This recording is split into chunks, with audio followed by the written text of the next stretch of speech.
Hey everybody, Frank Markow here, returning with part 2 of a two-part series covering the topics of my book, which is Organizational Behavior in Christian Perspective.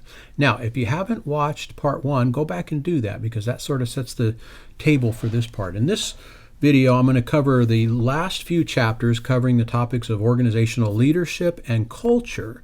So we're going to take a whirlwind tour through all of those topics here. We're going to cover a lot of different leadership theories, and we're going to look at what the organizational behavior literature says about culture. All right? So hang on. It's going to go fast. We're going to cover a lot of ground here, but it's sure to be enlightening and helpful for you emerging leaders out there. So thanks for joining me today.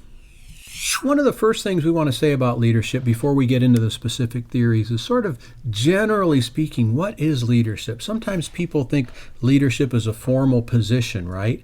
Like if I'm the CEO or if I'm the senior pastor, by default, that means I'm a leader. Well, technically speaking, you may be in a role of leadership, but are you necessarily exercising leadership? Right? So you have to understand there's a difference between a position of leadership and actually doing leadership. I think Jesus was a great example. Technically speaking, he was not in a formal role of leadership. He was very much an outsider, but he was exercising the kind of leadership that the Lord would have him exercise. And of course, we know that he ultimately was the greatest leader of all times in terms of creating the greatest movement in advance of the kingdom of God we've ever known. So it really has to do with your influence, your ability to direct and shape the culture of an organization. And again, we're talking about leadership in an organizational context, not just sort of vague leadership that's happening, I lead myself, I lead my family. We're talking about leadership in the context of leading other people towards objective and goals. And so leadership can happen formally or informally. Leadership is about making sense for people. It's sort of that interpretive role. Leaders are the ones who can identify what's happening, who can articulate what's happening. And oftentimes you may have seen this dynamic maybe in a meeting or something where there's somebody who sort of puts their finger on the issue and says, I think this is what's going on here. And everybody's like, yeah, that makes sense, right? They're making sense. In a way, that's what leadership does, is it sort of articulates and makes sense out of what is going on and points to the right direction that we should be moving. It's direction setting, right? So we know that leaders are able to cast vision, to set goals, and to move the organization in the right direction. About shaping the culture, right? And the culture has to do, we'll learn, with the history and the values and the ceremonies and making meaning out of events. So leaders are the primary shapers of culture and identity formation. Who are we as an organization? How are we unique from others? And so this is an important role. You can see all of these things have far-reaching effects to the organization itself. Leadership transmits things like vision, right? What are we about? Where are we going? What do we want to see accomplished? Trust. Do people trust me? Do people trust this organization? Is this a safe place for them to participate? Clarity. Do people know what we're about? Am I able to articulate what it is that we're about, why people would want to join us versus another place? And then, of course, hope, right? Especially for Christian leaders. People are sorely lacking hope these days, right? So if you can give people hope, confidence in you that the direction you're going, your ministry's going, it gives them hope in their lives. And that's an important facet of leadership as well. Now, a foundational idea here is that there's a distinction between leadership and management, and this was one of the ideas, one of the early ideas that came out when leadership became its own unique study, as I mentioned in the first video. But around the late 70s, early 80s, some thinkers started to articulate it because up to that point, leadership was sort of lumped in, combined with management, right? So managers were the people who were responsible for the outcomes of the organization, things like efficiency and productivity, overseeing personnel. Those were kind of like the operative, conventional wisdom of what managers did, right? And leadership fell in there, but it wasn't really articulated that well. It was like if you were a manager, well, of course you were a leader. But as the thinking went on, the distinction became more crystallized to distinguish between what the functions of management were and the functions of leadership are. And so we've come to realize and articulate this idea that management is that which stabilizes the organization. It brings order, it brings consistency, it brings process, it brings accountability, evaluation, all those sorts of things.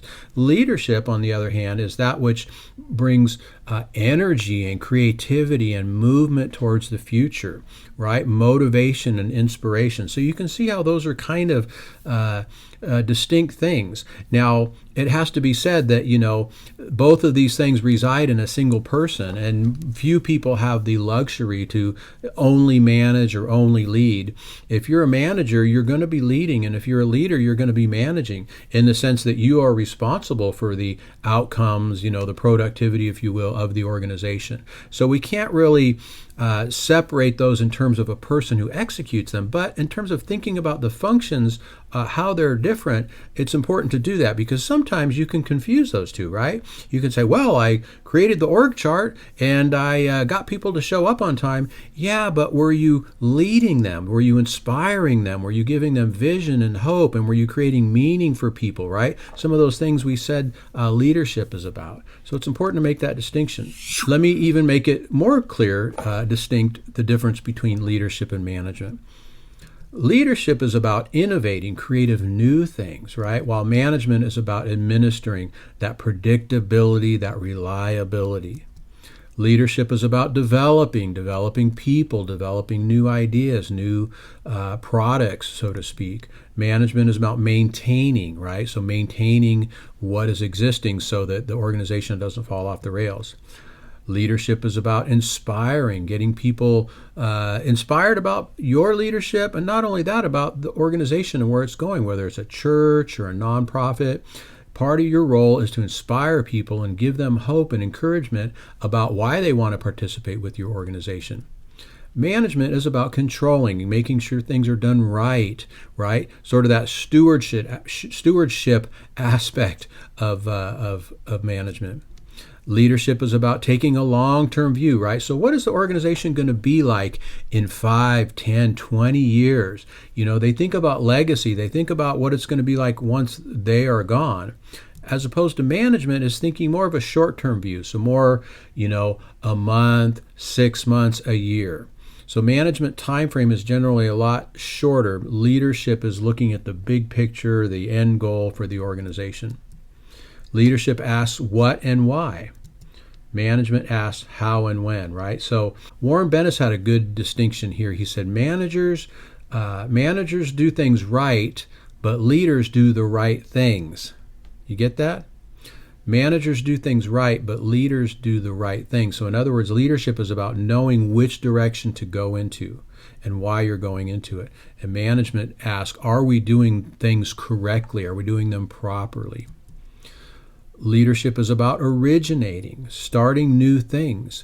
And this is part of the challenge of leadership, right? If you're managing, maybe say you come into a church or a business and you're sort of managing and maintaining what's already been there, that's a lot different than starting something, creating something from scratch, coming up with a new idea, a new approach to business or ministry. Management is about imitating. Leadership is about challenging the status quo. Now, what's the status quo?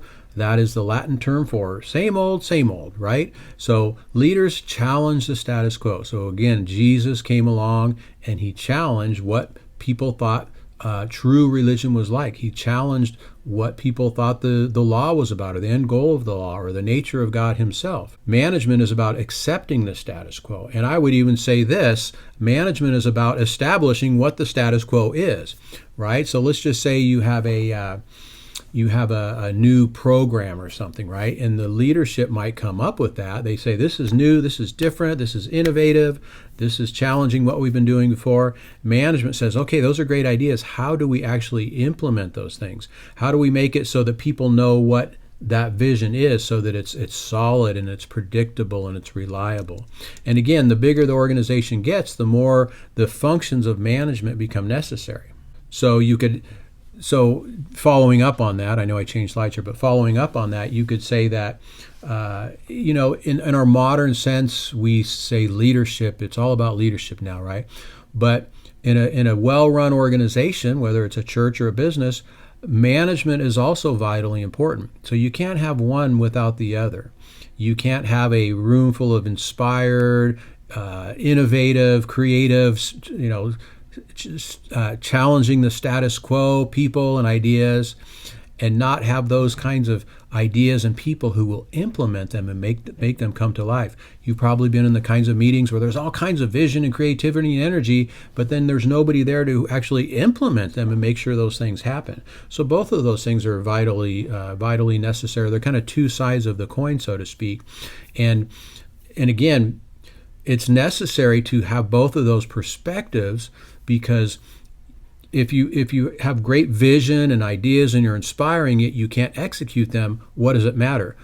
Conversely, if you're really good at executing, right, if you know how to button things down and come up with the policies and process, yet you're not doing the right thing, you're not inspiring people, you're not motivating people, you're not forging new ground, who wants to do that, right? It might look good on paper, but nobody's really inspired. So both of those things come into play.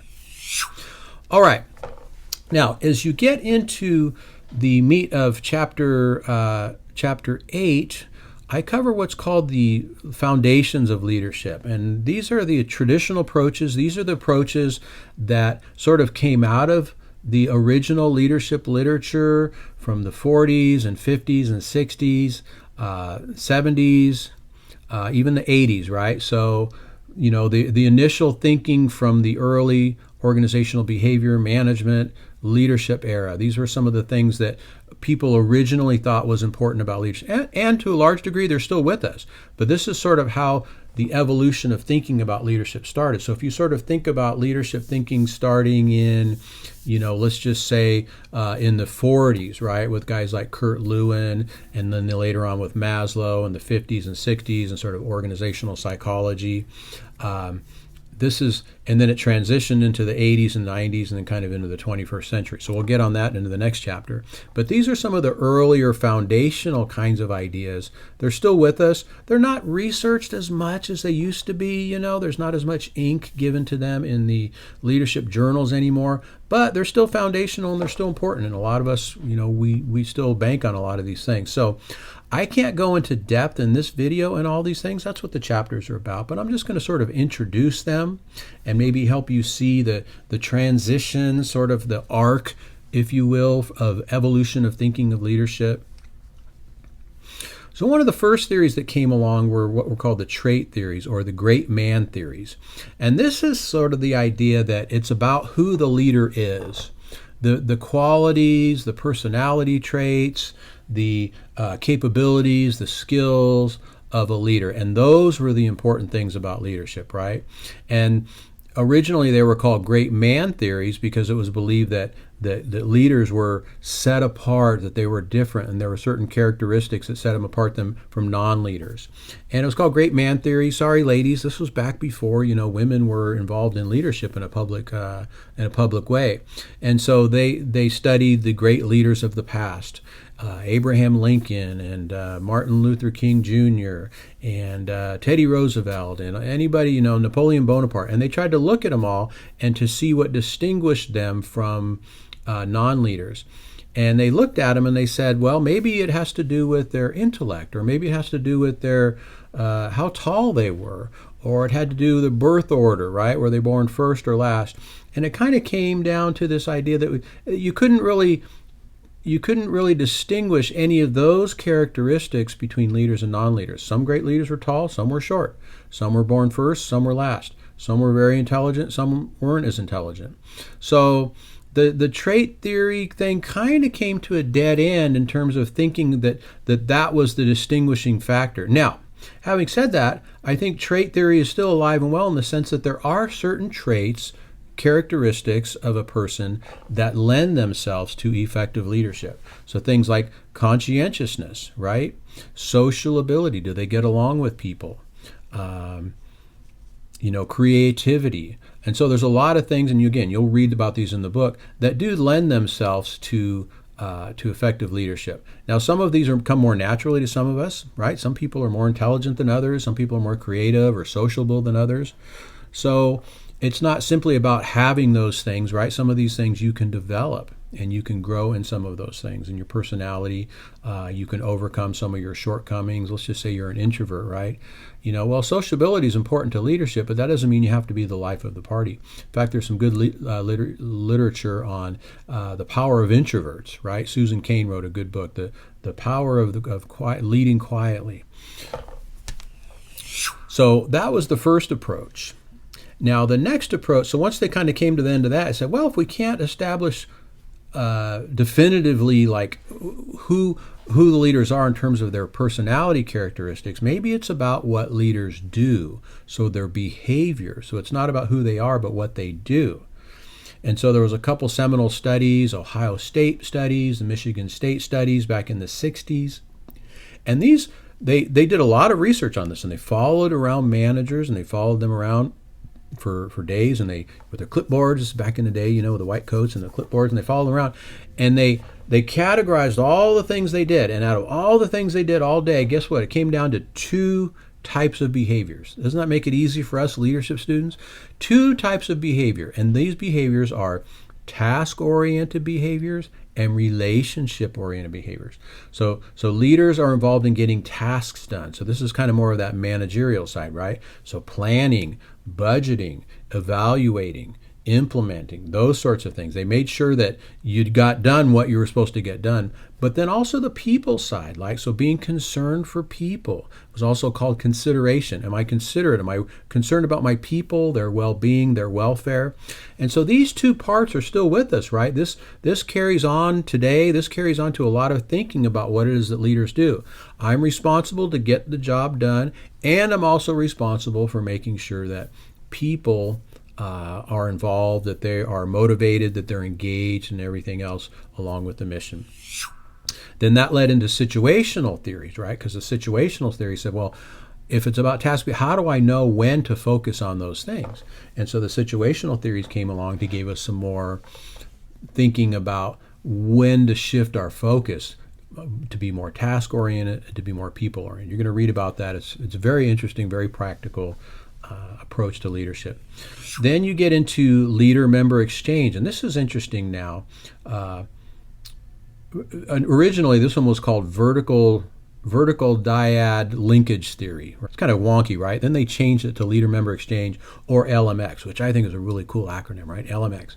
So this has to do with this idea that leadership thrives when it understands who the people close to him are and who the people in the outer circle are. So it sort of made a distinction between your in-group and your out-group. It noticed that leaders had in-groups and leaders had out-groups. And you've probably noticed this yourself. As a leader, you probably have those people that are closer to you, and those are the people that are not as close to you. Now, they're important, but they're just not, as close. And the research shows that people in the in-group get a lot more trust, confidence, they're empowered more, right? They get more information. And subsequently, as you would think, they are more committed and they're more engaged and they're more likely to stick around and persist and develop as leaders themselves. As for people in the out group, they're not as engaged, right? These are people who they do their job, but because they're not part of that inner circle, so to speak, they're not quite as engaged as others. And so this sort of moves into this idea of leader making, that if I want to engender some of those positive things about the inner group, I want to, commitment and whatnot, I want to bring people into my inner group. And so it prescribes a means by which you can move people from the out group to the in group. A very interesting theory. You're going to enjoy reading about that. Charismatic and transformational. Now, this is interesting when we think about charismatic from our, Pentecostal charismatic perspective. It's not the same thing. This really comes from Max Weber's idea of charisma as sort of this energy, this gift that some people have, this larger than life gift. And back in the 80s, this was really in vogue when they looked at some of these superstar CEOs and just sort of this magnetic quality. And we've seen a lot of these people in the church, right? So you can have charismatics, so to speak. Sister Amy Semple McPherson, she was a very charismatic leader, larger than life, inspired loyalty, vision. people wanted to emulate her. A lot of the students, a lot of the female students that went to Life back in the day, they dressed like Amy, they wore hair like Amy. That's a very influential kind of thing, right? When you get people to actually dress like you and talk like you, and who knows, they probably use the same perfume as her. I don't know if she wore perfume or not, but that's just a bit of an aside. But that's a very inspiring, influential kind of leader, right? Now, the literature has gone on to suggest that you don't need to be that person, right? And some of us are like, thank God, I'm never going to get anybody to, wear their hair like me, especially when you got this kind of a mop. But I must be getting late. I'm getting silly here. But you don't have to be a charismatic leader in order to inspire people and to get people engaged and excited about the organization, right? And that's a good thing because it's a very unique kind of a quality. And there's actually some downsides to that type of leadership too, right? So these leaders tend to be, narcissistic, right? They tend to be paranoid. They tend to surround themselves with yes men, right? People that'll do whatever they want to do, just kind of rubber stamp their plans. So there's a lot of downside to the charismatic leader as well. And this kind of led to this thinking about transformational leadership. So transformational leadership had some of the aspects of charisma, but it wasn't quite as grandiose or self-centered.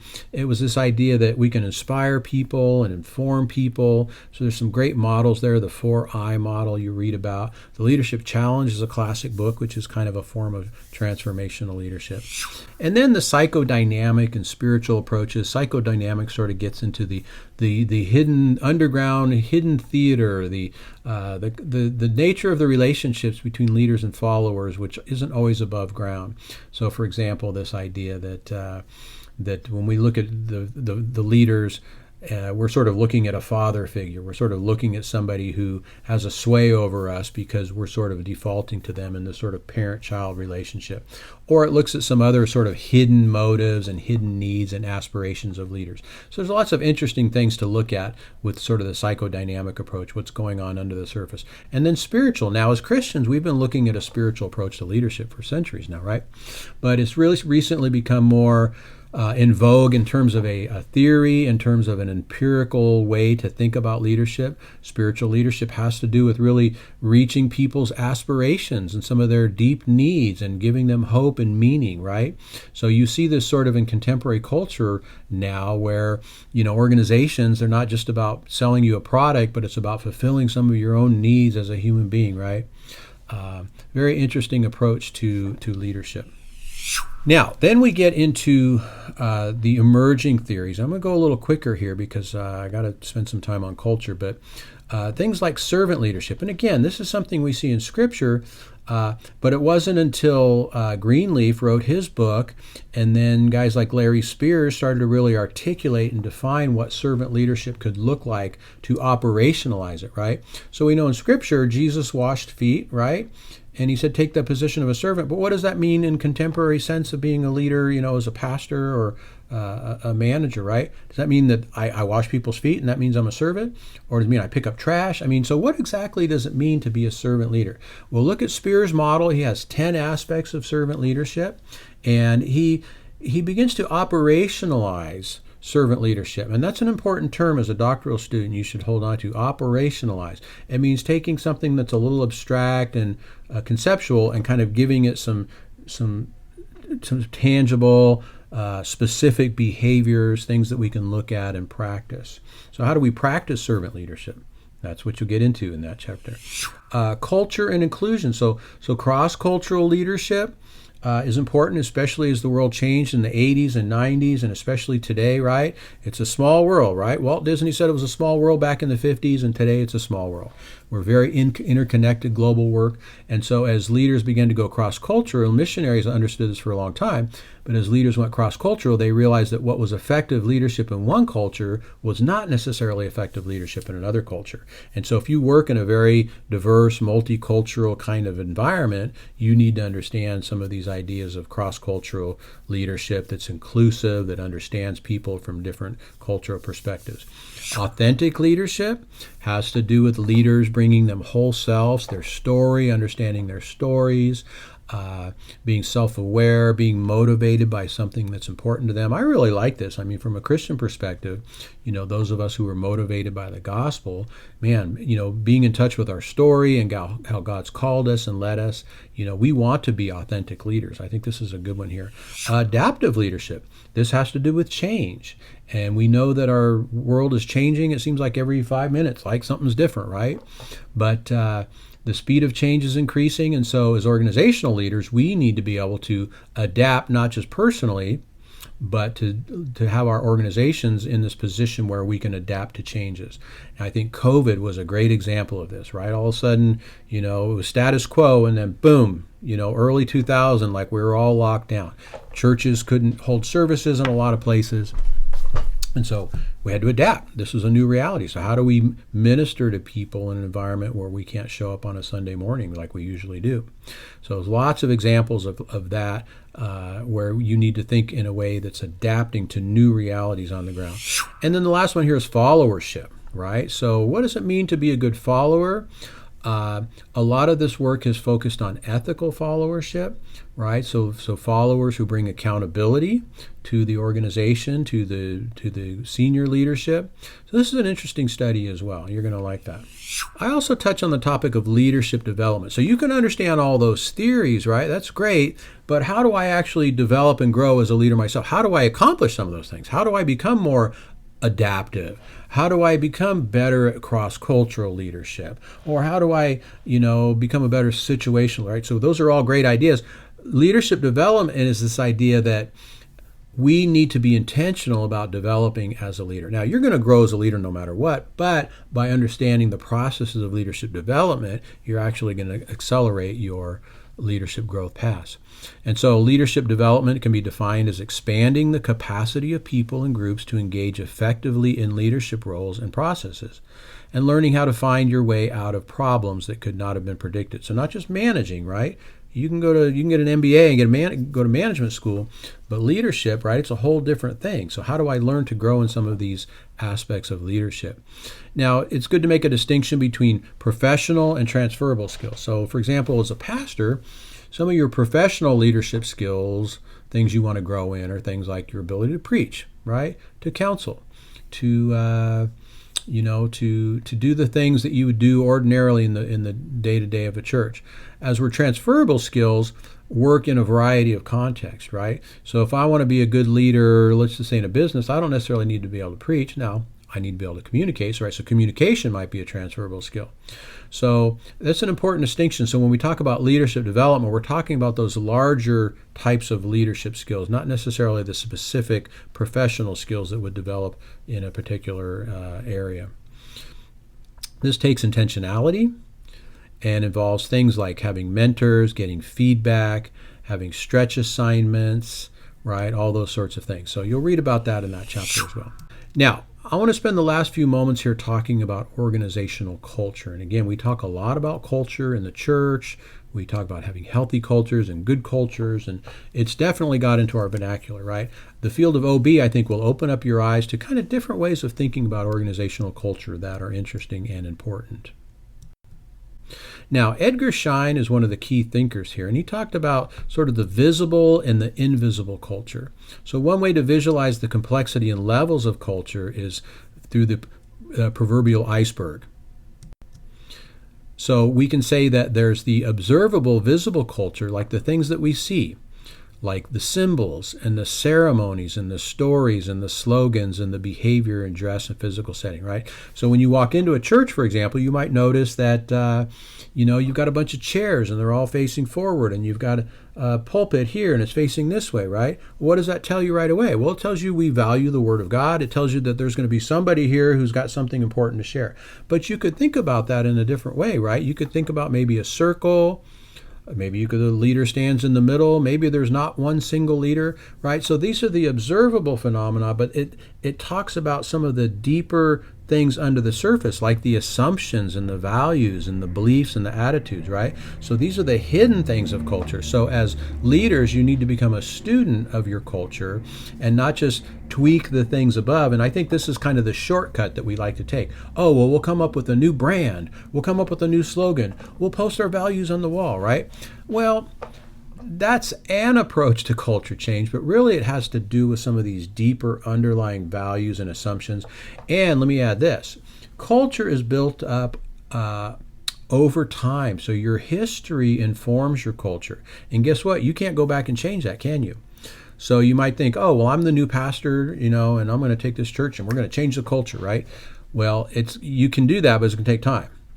You can't change the history. You can't change the values and the assumptions and the beliefs of people very quickly. That's one of the most clearest things we know from the organizational research about culture, is that it's hard to do. It's hard to do. So as much as we like to think about it and like, I'm going to change the culture, it's hard to do. And it takes some intentionality, it takes some effort. And moreover, it takes you to change, and it takes you to adapt the kind of mindset that you want people to have.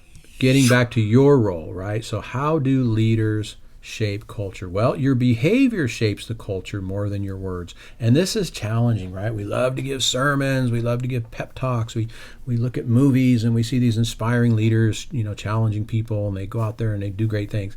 Well, guess what? People are going to pay attention to your behavior, what you do, more than what you say. So everything you do has the potential to create culture because you are role modeling what's important to people. So if you talk about outreach and we need to reach the world, blah, blah, blah, but you're never reaching out, you're never reaching the world, guess what? That's not going to become part of your culture. And people become cynical when they see things, when they hear the espoused values, but they don't really see those being lived out every day. So you have to be careful about the brand and the posting the slogans and those kinds of things. People take much more to what you do than rather what you say and what you publish. So I ask you, what kind of culture is your leadership creating, either intentionally or unintentionally, right? So you might be doing some things and you're not even aware of it, but it's creating negative impact on your culture. And I can give you some examples of that, but I'll let you use your imagination. Well, listen, that's it. Hopefully this was helpful. I know this was a whirlwind tour. I just covered like 100 years of leadership development and thinking about culture in a half an hour here. You have time to go through my book, and there's a lot of other good books out there I encourage you to read. Peter Northouse, Leadership Theory and Practice. It's in the 10th edition now. It's a great book. I use it. I teach when I teach my leadership classes, I use that. Pick up some of the other books too. Edgar Schein's book on culture, right? He's the seminal thinker on that. So if you really want to learn more about culture and these different levels, ways of thinking about culture, that's a great read as well. Well, listen, thank you for following along with this lecture, with my previous lecture. Hopefully together, these give you a good picture and overview of the contents of my book. You should still read it. You should still buy it. Please buy my book. But you kind of now have a 30,000-foot overview of the topic there. Hopefully you're maybe a little more encouraged and inspired about what organizational behavior is and the kind of thinking and ideas that it can help you to become a more effective leader. So God bless you. Keep in touch. We'll see you around.